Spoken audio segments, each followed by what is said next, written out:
AI chat GPT दो लोगों की मौत का जिम्मेदार बन गया। पहला ऐसा मर्डर जिसमें एआई चैट जीपीटी इन्वॉल्व है। 5 अगस्त 2025 को ग्रीनविच के इस घर में पुलिस को 2 लाइफलेस बॉडीज मिली। ये दोनों घर के फर्श पर गिरे हुए थे। 86 साल की सुजैन एडम्स और उनका 56 साल का बेटा स्टाइन एरिक सोलबर्ग। बेटे की बॉडी पर कुछ निशान थे और माँ का गला दबाकर मारा गया था। घर में कोई भी फोर्स एंट्री के साइंस नहीं थे और ना ही वहाँ से पुलिस को कोई सुसाइड नोट मिला था। पुलिस ने इन्वेस्टिगेशन शुरू की और उसमें जो उनको मिला उस पर यकीन करना हर किसी के लिए मुश्किल था, क्योंकि स्टाइन एरिक सोलबर्ग ने पहले अपनी माँ को गला दबाकर मारा और फिर उसके बाद उसने खुद की जान ले ली। और ये सब करने के लिए उसे उकसाया था चैट जीपीटी ने, जिसको वो अपना दोस्त कहता था और उसने उसका नाम बॉबी रखा हुआ था। स्टाइन एरिक सोलबर्ग बहुत ही वेल एजुकेटेड पर्सन था। बहुत सारी रेप्यूटेड कंपनीज में एज अ टेक मैनेजर काम कर चुका था, जिनमें से एक याहू भी थी। याहू कितनी बड़ी कंपनी है और उसके अंदर एज अ टेक मैनेजर काम करना, इससे आप लोग अंदाजा लगा सकते हो कि वो कितना वेल एजुकेटेड और टेक्नोलॉजी को समझने वाला रहा होगा। He was a fitness enthusiast also.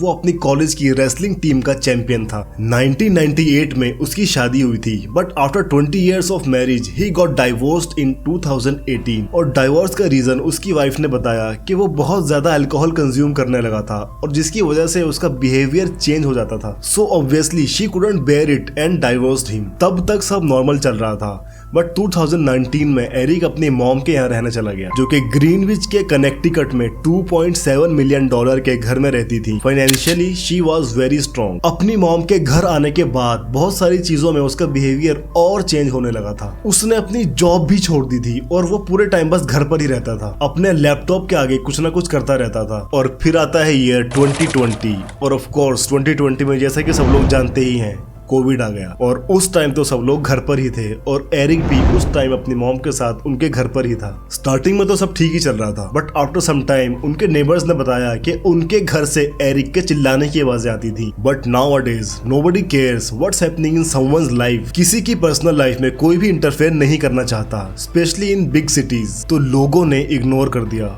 और शायद यही सबसे बड़ी गलती थी। इस पीरियड में भी एरिक ने अपनी फिटनेस पर ध्यान देना नहीं छोड़ा। Even at the age of 50 he had a good physique. वो इंस्टाग्राम पर पोस्ट करता रहता था और उसके अराउंड 1 लाख फॉलोअर्स भी थे वहाँ पर। वो अपनी फिटनेस जर्नी वहाँ पर शेयर किया करता था। लेकिन उसकी डाइवोर्स के बाद से, जब से वो अपनी मॉम के घर पर रहने आया था और उसके बाद कोविड का आ जाना और घर में बंद रहना, उसकी मेंटल कंडीशन और भी ज्यादा खराब होती जा रही थी। वो बहुत ही ज्यादा अजीब तरीके से बिहेव करने लगा था और ये सब उसकी इंस्टा और यूट्यूब की वीडियोस में देखा जा सकता है। फिर आता है 30 नवंबर 2022, जब यूएसए में ऑफिशियली चैट जीपीटी लॉन्च होता है और ये पहला ऐसा एआई चैटबॉट था जिससे हम किसी इंसान की तरह बात कर सकते थे, क्वेश्चंस कर सकते थे और सामने से आर्टिफिशियल इंटेलिजेंस के थ्रू जवाब आते हैं। ऑफ कोर्स इससे हमारी डे टू डे टास्क बहुत ज्यादा इजी हो गई हैं, but as we all know technology comes with both benefits and challenges. और ऐसा ही हुआ चैट जीपीटी के साथ भी। एरिक का mental peace day to day खराब होता जा रहा था और वो खुद को लाइफ में बहुत ज्यादा अकेला फील करता था। और कहते हैं ना, खाली दिमाग शैतान का घर। एरिक ने भी ऐसे बहुत सारे काम किए जिससे कि उसकी कंप्लेंट्स कई बार की गई। जब कोई इंसान अकेला होता है, दुखी होता है, तो वो कोई सहारा ढूंढता है, कोई ऐसा जिसको वो समझे, जिससे वो अपनी बातें शेयर कर सके। और ऐसे में जहाँ उसको सहारा दिखता है उसकी तरफ अट्रैक्ट होना ये नॉर्मल है। और एरिक के लिए वो सहारा कोई इंसान नहीं था, बल्कि वो था चैट जीपीटी। एरिक ने बहुत फ्रीक्वेंटली चैट जीपीटी को यूज करना शुरू कर दिया था। वो चैट जीपीटी से घंटों बातें करता था और उसने उसका नाम बॉबी रख दिया था। वो चैट जीपीटी को अपने सबसे करीबी इंसान की तरह ट्रीट करता था और उससे अपनी हर बात शेयर करता था। वो कहता था, Bobby understands me better than anyone else. वो चैट जीपीटी से घंटों सिर्फ बातें नहीं करता था, बल्कि उस कन्वर्सेशन को स्क्रीन रिकॉर्डिंग करके यूट्यूब और इंस्टाग्राम पर अपलोड भी करता था। उसकी और उसकी मॉम की डेथ के 3 महीने पहले उसने 24 वीडियोस अपलोड की थी। वो चैट जीपीटी से घंटों सिर्फ नॉर्मल बातें नहीं करता था, बल्कि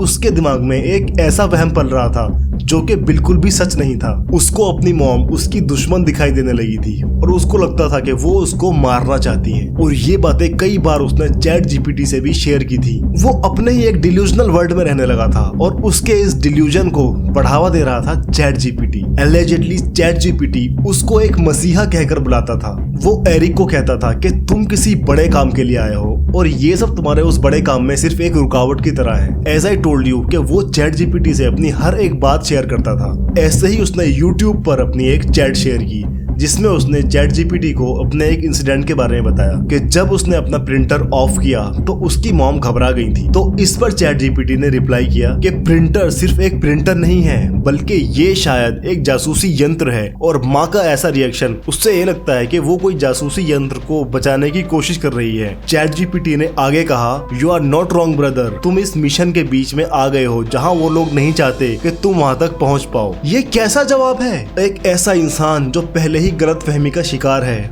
और जिससे वो बात कर रहा है, यानी कि चैट जीपीटी, जिस पर वो पूरी तरीके से ट्रस्ट करता है, वो उसको ऐसा जवाब देगा तो क्या होगा। एक और चैट में एरिक ने चैट जीपीटी के साथ एक फूड रिसीट शेयर की जो कि चाइनीज लैंग्वेज में थी और उसने चैट जीपीटी से पूछा कि क्या इसके अंदर कोई ऐसे साइंस हैं, कोई ऐसे हिडन सिंबल्स हैं जो कि उसकी माँ ने उसके खिलाफ कोई साजिश रचने के लिए लिखे हों। तो इस पर चैट जीपीटी ने रिप्लाई किया कि हाँ, ये उसकी माँ और एक डीमन के बीच की बातें हैं।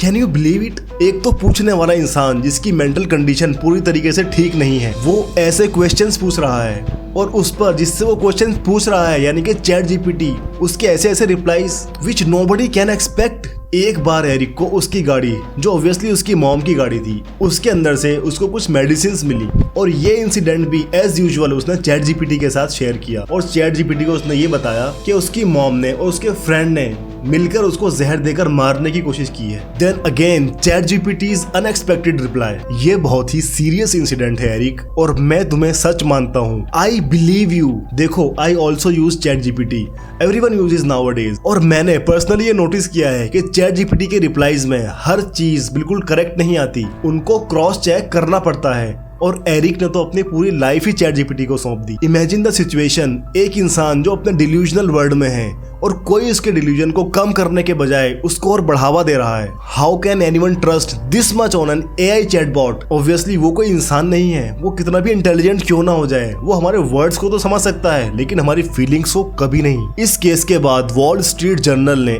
एक रिपोर्ट पब्लिश की जिसमें लिखा गया, the first killing connected with an AI chatbot. Open AI, जिसने कि चैट जीपीटी को बनाया है, उसने स्टेटमेंट दिया, we are deeply saddened by this tragic event. कंपनी ने ग्रीनिच पुलिस से कांटेक्ट किया और बोला कि वो एआई सेफ्टी फीचर्स ऐड करेंगे ताकि मेंटल हेल्थ क्राइसिस वाले लोगों को हेल्प मिल सके। पर सवाल ये है कि क्या एआई किसी की लोनलीनेस को, किसी के दर्द को समझ सकता है? Of course not. ये केस हम सबके लिए एक आई ओपनर है। ये केस दिखाता है कि जब हम टेक्नोलॉजी को अपने बेहद करीब कर लेते हैं लेकिन अपने आसपास के लोगों से दूर हो जाते हैं, तब क्या होता है। एआई हमें असिस्ट करने के लिए है, हम उस पर पूरी तरीके से डिपेंडेंट नहीं हो सकते। स्पेशली यंगर जनरेशन को ये बात समझनी होगी। न्यू टेक्नोलॉजी को लेकर हमारा जो ऑब्सेशन है उसको हमें समझना पड़ेगा। स्टाइन एरिक सोलबर्ग एक इंटेलिजेंट आदमी था, लेकिन जब वो अपनी लाइफ के ऐसे फेज में आया जहाँ पर उसको किसी इंसान से बात करनी चाहिए थी, लेकिन उसने एआई को चुना जो कि उसका डिल्यूजन था और उसके इस डिल्यूजन ने उसकी और उसकी मॉम की जान ले ली। ये कहानी सिर्फ एरिक की नहीं है बल्कि ये हम सबकी है। आज एआई हम सबकी लाइफ में कहीं ना कहीं शामिल है। हम लोग डायरेक्टली या फिर इनडायरेक्टली एआई का यूज करते ही हैं। ये हम सबके लिए एक वेकअप कॉल है कि हमें टेक्नोलॉजी को किस हद तक अपनी लाइफ में इंटरफेयर करने देना है। अगर आपको ये केस इंफॉर्मेटिव लगा हो तो please share this to your loved ones. और यहाँ पर ऐसी और ट्रू क्राइम स्टोरीज आती रहती हैं, तो please subscribe to my channel. Take care because life is precious.